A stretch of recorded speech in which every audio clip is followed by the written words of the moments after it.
Welcome to my channel career power. Hello students, myself Prajakta Gutukade and मैं आज आपको soil mechanics का third lecture लूँगी।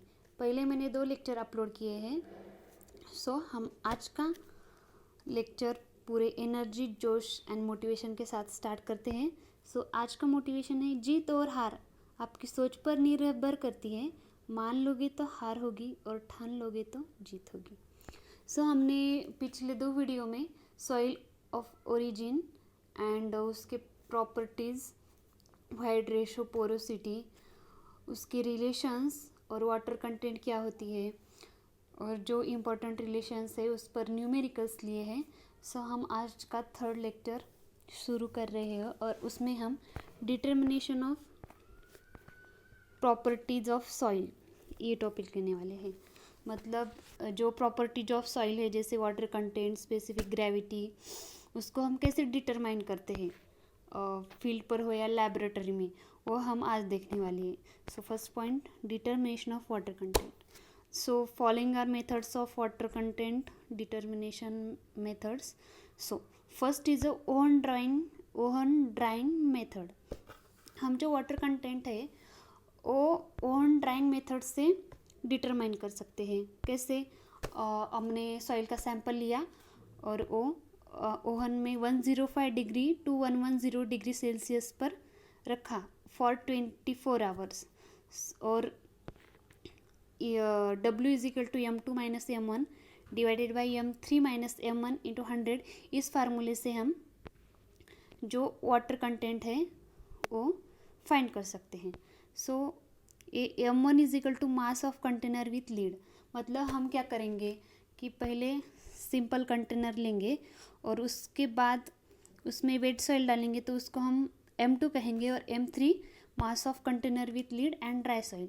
ये तीनों कंटेनर में ड्राई सॉइल, वेट सॉइल करके वो हमें M2, M1, M3 वो फाइंड करना है। उसके बाद W में ये सब वैल्यू रख के water content bye oven drying method से हम फाइंड कर सकते हैं। और most important is that oven drying method is a most accurate method for determining water content. मतलब जो ओवन ड्राइंग मेथड है वो वाटर कंटेंट मोस्ट एक्यूरेट तरीके से डिटरमाइन करता है। ये जो पॉइंट है कि कौन सा मेथड है जो मोस्ट एक्यूरेट तरीके से वाटर कंटेंट डिफाइन करता है, ये एग्जाम में पॉइंट आ सकता है। उसका आंसर होगा ओवन ड्राइंग मेथड। हम सेकंड मेथड की तरफ जाते हैं। सेकंड मेथड है sand bath method. Sand bath method is rapid field method. मतलब ये फील्ड में होता है और ये ज़्यादा एक्यूरेट नहीं होता। अगर ओवन ड्राइंग मेथड पॉसिबल नहीं होगा तो तब हम सैंड बाथ मेथड यूज़ करते हैं। और जो थर्ड है वो calcium carbide method. It is also quick method but not so accurate. वो तो हम 5 to 7 मिनट में कंप्लीट होता है। It is most quick than sand bath method. ये भी नहीं एक्यूरेट होता। और उसके बाद जो है पिक्नोमीटर मेथड। पिक्नोमीटर मेथड से हम specific gravity and water content ये दोनों भी डिटरमाइन कर सकते हैं। पहले हम जो है वाटर कंटेंट डिटरमाइन करेंगे। Pycnometer is also field method और क्विक मेथड। उसमें हम water content and specific gravity both are define कर सकते हैं। और जो ये पिक्नोमीटर मेथड है वो कोर्स ग्रेन सॉइल के लिए अप्लाई कर सकते हैं, मतलब वो सूटेबल होती है। उसका फार्मूला हम पहले क्या करेंगे, पिक्नोमीटर मेथड में एक पिक्नोमीटर लेंगे, एम्प्टी पिक्नोमीटर, उसका वेट लेंगे W1, उसमें मॉइस्ट सॉइल डालेंगे और उसका वेट डिटरमाइन करेंगे, उसको हम W2 कहेंगे। और बाद में उसमें वाटर और सॉइल डालेंगे और उसका वेट कैलकुलेट करेंगे, उसको हम W3, और ओनली उस पिक्नोमीटर में वाटर डालेंगे तो उसे हम W4 कहेंगे। और ये जो चारों वेट है वो वाटर कंटेंट डिटरमाइन करने के लिए उस फार्मूले में हमें रखना होगा। W is equal to W2 minus W1, W3 minus W4। और वाटर कंटेंट निकालने के लिए हमको स्पेसिफिक ग्रेविटी की ज़रूरत होगी। पहले हमको स्पेसिफिक ग्रेविटी निकालना होगा, वो भी पिक्नोमीटर मेथड की। वो हम इसी मेथड से निकालेंगे। वो सब वैल्यू हम इस फार्मूले में रखकर वाटर कंटेंट डिफाइन कर सकते हैं. सो इसके बाद है alcohol method. It is also quick field method. And उसके बाद रेडिएशन मेथड. ये जो रेडिएशन मेथड है ये इन सीटू कंडीशन में हम यूज़ करते हैं. It gives water content in situ condition. So ये सब वाटर कंटेंट डिफाइन करने के मेथड्स हैं. हमने इसमें ज़्यादा इम्पोर्टेंट है वो मोस्ट एक्यूरेट मेथड कौन सा है, वो है ऑन टाइम मेथड, ये बताना है. उसके बाद डिटर्मिनेशन ऑफ स्पेसिफिक ग्रेविटी, कि स्पेसिफिक ग्रेविटी कैसे डिटरमाइन करते हैं हम सॉइल की, उसके मेथड्स. जो स्पेसिफिक ग्रेविटी है वो dense bottle method and pycnometer, इन दोनों को एक ही बोला जाता है. उससे हम स्पेसिफिक ग्रेविटी डिटरमाइन कर सकते हैं. कैसे जी, अभी मैंने बोला कि वे मुझे वो हमने पिक्नोमीटर लिया, उसमें वाटर डाला, वो W1 W2 W3 W4 जो कैलकुलेट किया था वो वेट था. मतलब मास, उसका मास भी है, कैलकुलेट करके हम जी कैलकुलेट कर सकते हैं. G is equal to M2 minus M1 divide by M2 minus M1 plus M4 minus M3. मतलब M4 क्या है कि उसमें सिर्फ पिक्नोमीटर में जब वाटर डालेंगे और उसका मास कैलकुलेट करेंगे. M3 मतलब क्या, water and soil. And M2 जो है मॉइस्ट सॉइल है उस पिक्नोमीटर में, तो उसका मास. और जो M1 है वो एम्प्टी पिक्नोमीटर है और उसका मास. ये सब वैल्यू हम रख के ग्रेविटी, स्पेसिफिक ग्रेविटी वो डिटरमाइन कर सकते हैं बाय पिक्नोमीटर और डेंस बॉटल मेथड की मेथड यूज़ करके. सो ये पॉइंट हो गया हमारा. जो इसके बाद है, ये रोटेट क्यों नहीं हो रहा है, अरे, इसके बाद जो है डिटर्मिनेशन ऑफ यूनिट वेट. इसके बाद हम डिटर्मिनेशन ऑफ, इसके बाद जो है वो डिटर्मिनेशन ऑफ यूनिट वेट. और अब हम यूनिट वेट का डिटर्मिनेशन करेंगे. इसके पहले हमने डिटर्मिनेशन ऑफ सॉइल देखा और डिटर्मिनेशन ऑफ स्पेसिफिक ग्रेविटी. जो डिटर्मिनेशन ऑफ यूनिट वेट है, जो यूनिट वेट हम डिटरमाइन करते हैं वो फर्स्ट मेथड है कोर कटर मेथड. जो कोर कटर का डायमीटर होता है वो 10 सेंटीमीटर होता है, उसकी हाइट 12.7 सेंटीमीटर एंड वॉल्यूम जो होता है 1000 cm³ होता है. This is a field method for soft fine grades clay soil. मतलब ये जो कोर कटर मेथड है वो फाइन ग्रेन सॉइल के लिए यूज़ होती है. जो फाइन ग्रेन सॉइल है उसका यूनिट वेट है जो हम कोर कटर मेथड से फाइंड कर सकते हैं. और सेकंड जो है वो सैंड रिप्लेसमेंट मेथड. ये जो it is also field method.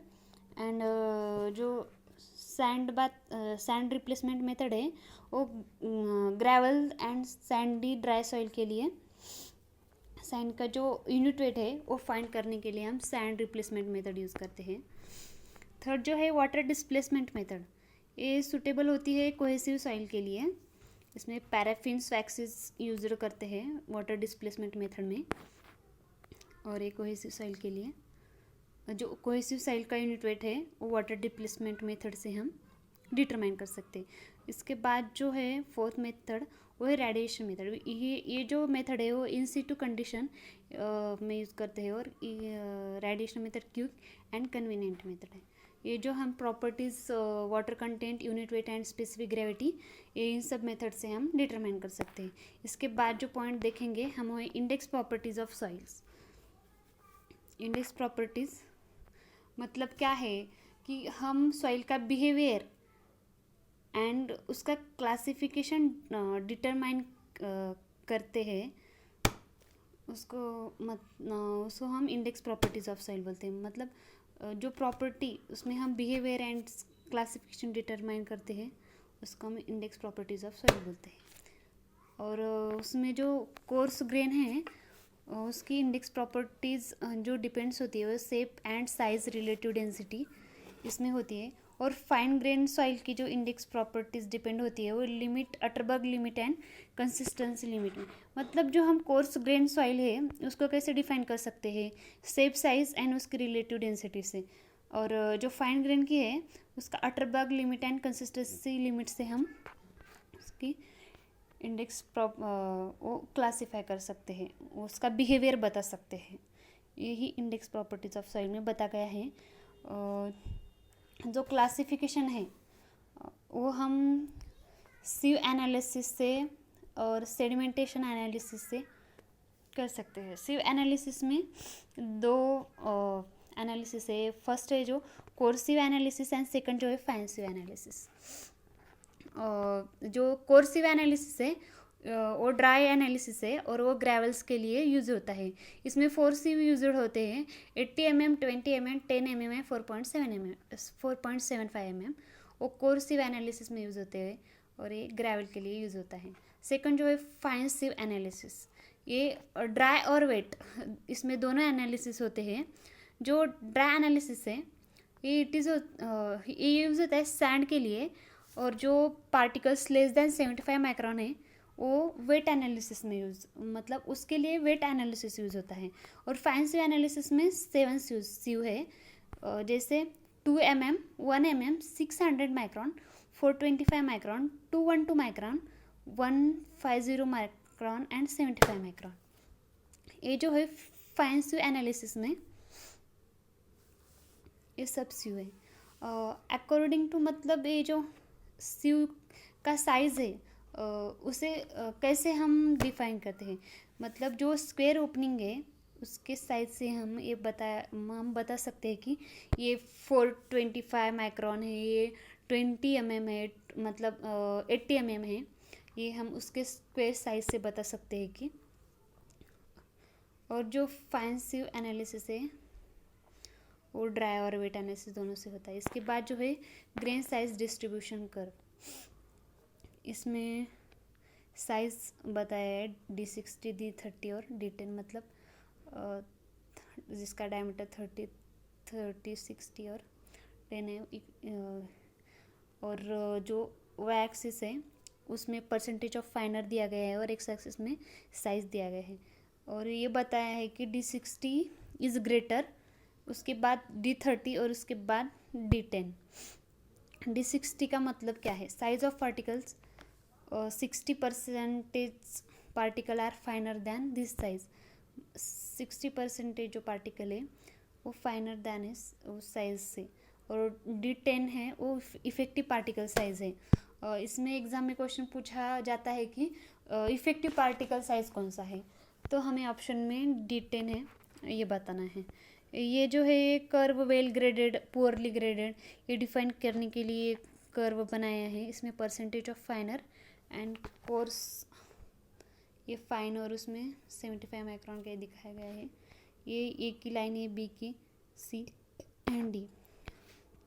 उसमें जो ए और बी जो है वो वेल ग्रेडेड है।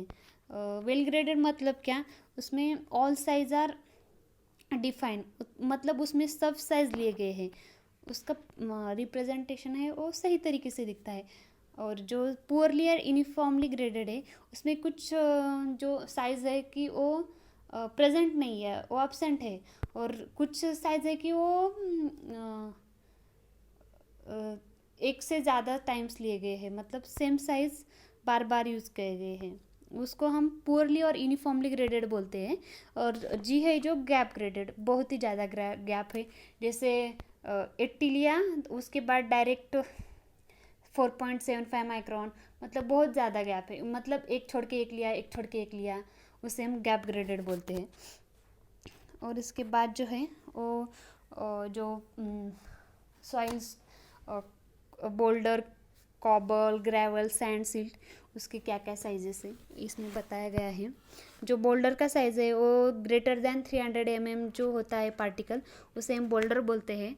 और जो पार्टिकल 300 mm to 80 mm होता है उसे हम कॉबल बोलते हैं। ग्रेवल जो है वो 80 to 4.75 mm में होता है। और सैंड में course, medium and fine sand होती है।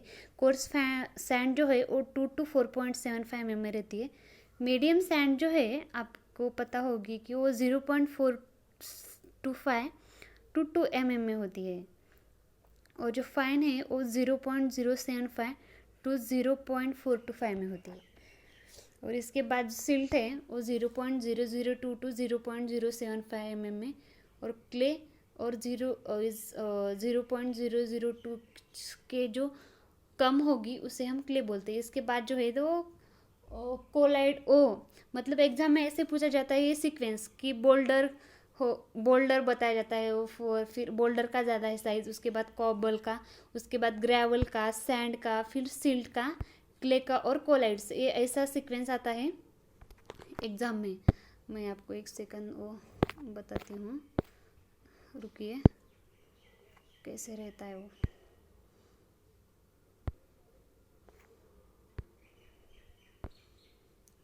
पहले क्या हमको बोल्डर रखना होगा, उसके बाद जो आता है वो कॉबल, उसके बाद ग्रेवल की साइज आती है, उसके बाद जो है सैंड, और उसके बाद जो सैंड में कोर्स, मीडियम एंड फाइन, उसके बाद सिल्ट, और उसके बाद क्ले, और एक होता है वो है कोलाइड्स, मतलब ऐसा होता है कोलाइड्स, वो सबसे छोटा होता है ये। उसके बाद जो है मैं आपको एक ये जो पार्टिकल्स है वो सीक्वेंस याद रखने की कोशिश आपको बताती हूँ। एक BCG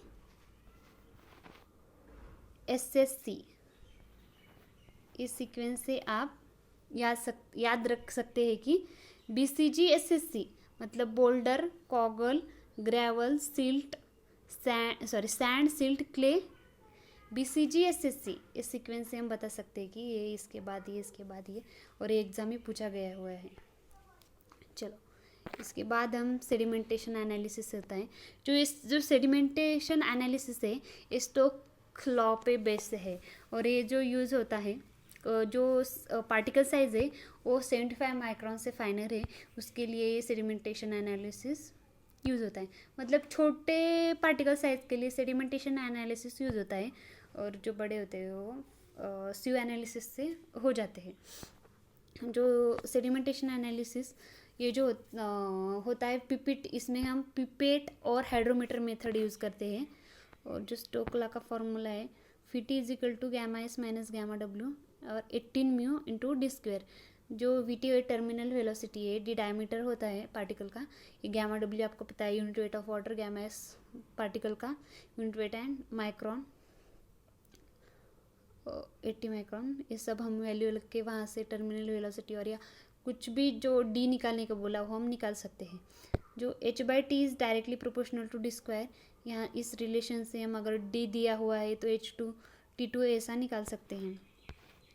ये जो स्टोक्स लॉ है उसकी भी रेंज है कि वो हम अगर पार्टिकल साइज 0.2 to 0.002 mm में होगा तो हम उसे यूज़ कर सकते हैं, अगर उससे ज़्यादा या कम होगा तो हम यूज़ नहीं कर सकते। और ये जो हाइड्रोमीटर डिवाइस है ये यूज़ होती है मेजर करने के लिए specific gravity of liquid and density. So हमारा सेडिमेंटेशन एनालिसिस कंप्लीट हुआ। इसके बाद ये जो हाइड्रोमीटर है इसमें करेक्शन इन हाइड्रोमीटर एनालिसिस है, मतलब हम सेडिमेंटेशन एनालिसिस में हाइड्रोमीटर मेथड यूज़ किए हैं, तो उसमें कुछ करेक्शन है। वो करेक्शन ये देखिए, और डिफ्लोकुलेटिंग, और उसको हम डिस्पर्सिंग एजेंट भी बोलते हैं। इस डिस्पर्सिंग एजेंट करेक्शन वो जो होता है वो ऑलवेज निगेटिव होता है, और मेनिस्कस करेक्शन है वो ऑलवेज पॉजिटिव होता है। और टेम्परेचर करेक्शन है वो इफ़ वो पॉजिटिव और निगेटिव होता है, अगर समझो उसका टेम्परेचर 27 डिग्री से ऊपर है तो हम पॉजिटिव, अदरवाइज नेगेटिव लेंगे। और इसका कंबाइन करेक्शन करने के डिफ्लोकुलेटिंग वो है पॉजिटिव, सो CM को हम मेनिस्कस पॉजिटिव इसलिए positive CM minus CD plus और माइनस CT, ये कंबाइन करेक्शन देखिए ऐसा होगा। और ये भी याद रखने के लिए हम एक ट्रिक यूज़ करेंगे,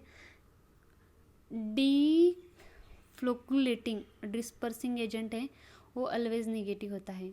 मतलब हम कैसे डीन से हम याद रखते हैं कि डिफ्लोकुलेटिंग नेगेटिव है, और पॉजिटिव कैसे MP मतलब मध्य प्रदेश, मेनिस्कस करेक्शन कैसा पॉजिटिव, ऑलवेज पॉजिटिव रहता है। और टेम्परेचर है वो 27 डिग्री से ज़्यादा होगा, अगर ज़्यादा है तो पॉजिटिव, अदरवाइज मतलब कम है तो नेगेटिव। ऐसा हम याद करते हैं, ये मैं ऐसे ही याद करती हूँ याद रखने के लिए। बहुत दिन होने के बाद ऐसे हम भूल जा सकते हैं ना, इसलिए आपको अब ये क्या डीन से क्या डिफ्लोक्लेटिंग और डिस्पर्सिंग एजेंट करेक्शन कैसा होता है, निगेटिव। और ये एमपी से मेनिस्कस करेक्शन पॉजिटिव होता है, ये हम याद कर सकते हैं। इसके बाद जो है कंसिस्टेंसी लिमिट। कंसिस्टेंसी लिमिट जो है, जो अटरबर्ग है, अटरबर्ग जी ने क्या किया, क्लासीफाई किया कंसिस्टेंसी वो 4 स्टेजेस में, कैसे, solid, semi solid, plastic and liquid stage, and 3 limits में, shrinkage limit, plastic limit and liquid limit. मैं ये जो नोट्स निकाली हूँ ये प्रॉपर स्टडी करके सबको ज़्यादा ये ऐसे भंगार वो दिया इसमें वो दिया, वो सब मैं प्रॉपर तरीके से निकाली हूँ। सो प्लीज़ अगर आप ये नोट्स की ज़रूरत होगी तो आप मुझे कमेंट में बोलिए, मैं आपको प्रोवाइड करूँगी उसका जो PDF है। सो हाँ, ये डायग्राम में बताया गया कि यहाँ पर सॉलिड है, सॉलिड वहाँ कंसिस्टेंसी मेंटेन है। उसके बाद जो है वो बढ़ता बढ़ता चला गया, सेमी सॉलिड, फिर प्लास्टिक एंड लिक्विड। इधर एक्स एक्सिस पे जो है वो लिमिट बताया गया है और वहाँ पर वॉल्यूम बताया गया है। सो हम इसके बाद जो पॉइंट लेंगे वो लिक्विड लिमिट किसे कहते हैं। और लिक्विड लिमिट किसे कहते हैं कि जो मिनिमम वाटर कंटेंट होता है सॉइल का, जब वो लिक्विड स्टेट में होता है तो उसकी जो शियर स्ट्रेंथ है वो जस्ट डेवलप होना शुरू होती है, तो उसे हम लिक्विड लिमिट कहते हैं। मतलब कम से कम water content, minimum water content at which soil still in the liquid state, मतलब वो लिक्विड स्टेट में है और वो जस्ट शियर स्ट्रेंथ डेवलप कर रहा है अगेंस्ट फ्लोइंग, सो उसे हम लिक्विड लिमिट कहते हैं।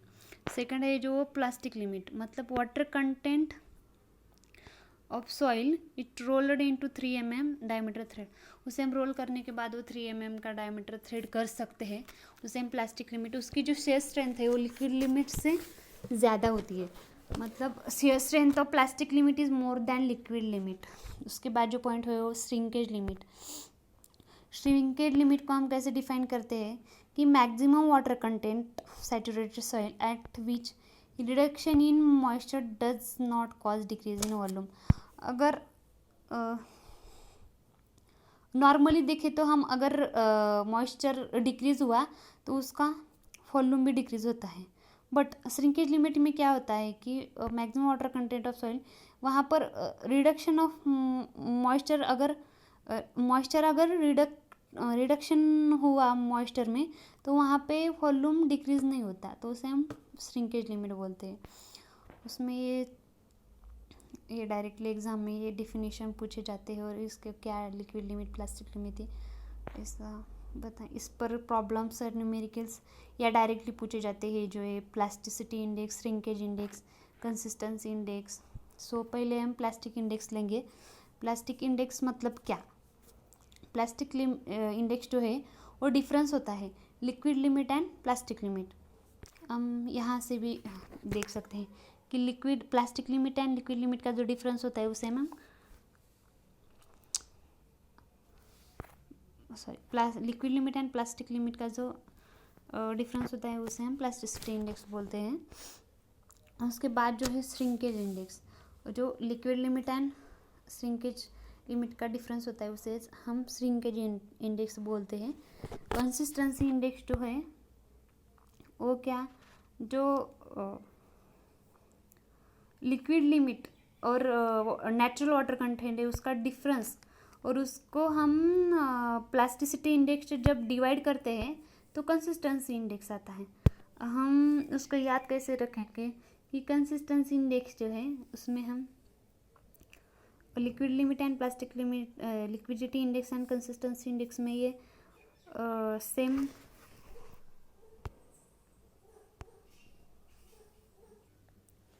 कंसिस्टेंसी इंडेक्स मतलब क्या, जो liquid limit and natural water content है उसका difference divided by plasticity index, उसको हम कंसिस्टेंसी इंडेक्स बोलते हैं। और लिक्विडिटी इंडेक्स जो है natural water content minus plastic limit, उसका जो डिफरेंस होता है और उसको हम प्लास्टिसिटी इंडेक्स से जब डिवाइड करते हैं तो उसे हम लिक्विडिटी इंडेक्स बोलते हैं।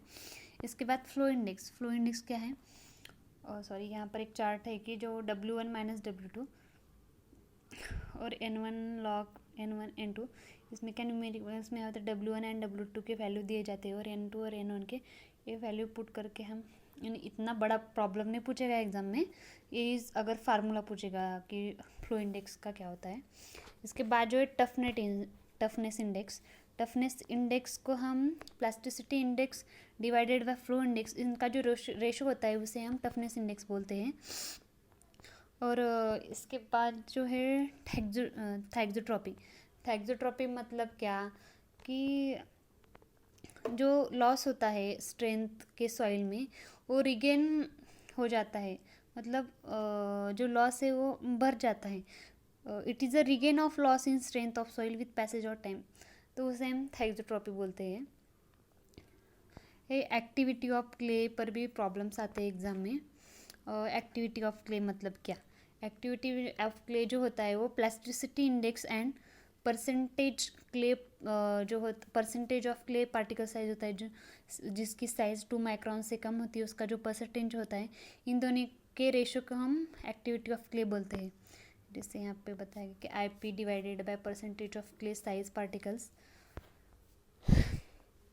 और ये जो रेशो उनका रेशो जो है अगर 0.75 से ज़्यादा है,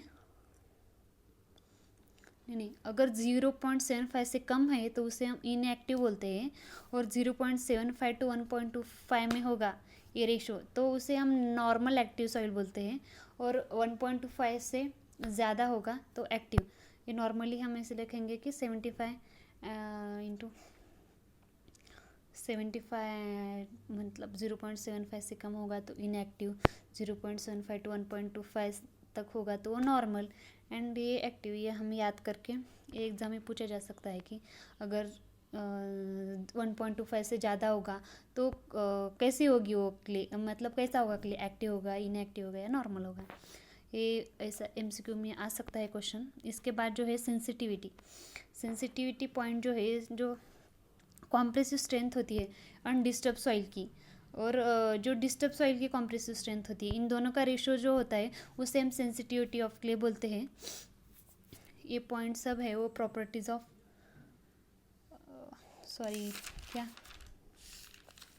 इंडेक्स प्रॉपर्टीज में है, कंसिस्टेंसी लिमिट में ये सब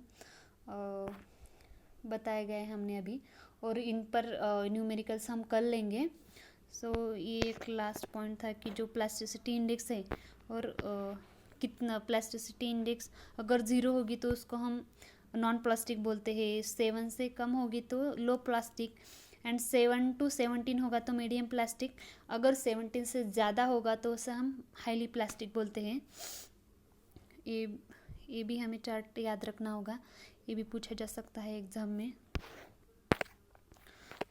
आज का जो सेक्शन है इसमें हम ये 3 पॉइंट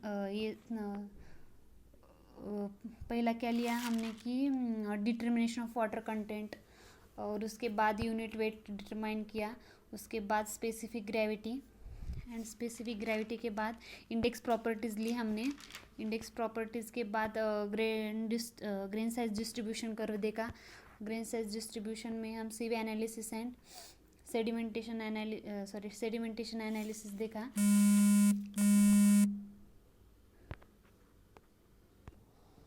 और कंसिस्टेंसी लिमिट में हमने liquid limit, plastic limit, plasticity index, shrinkage index, ये सब पॉइंट लिए। ये सब हम कल के न्यूमेरिकल्स में ये सब इम्पोर्टेंट है। हम आज का सेक्शन यही ख़त्म करते हैं। Thank you.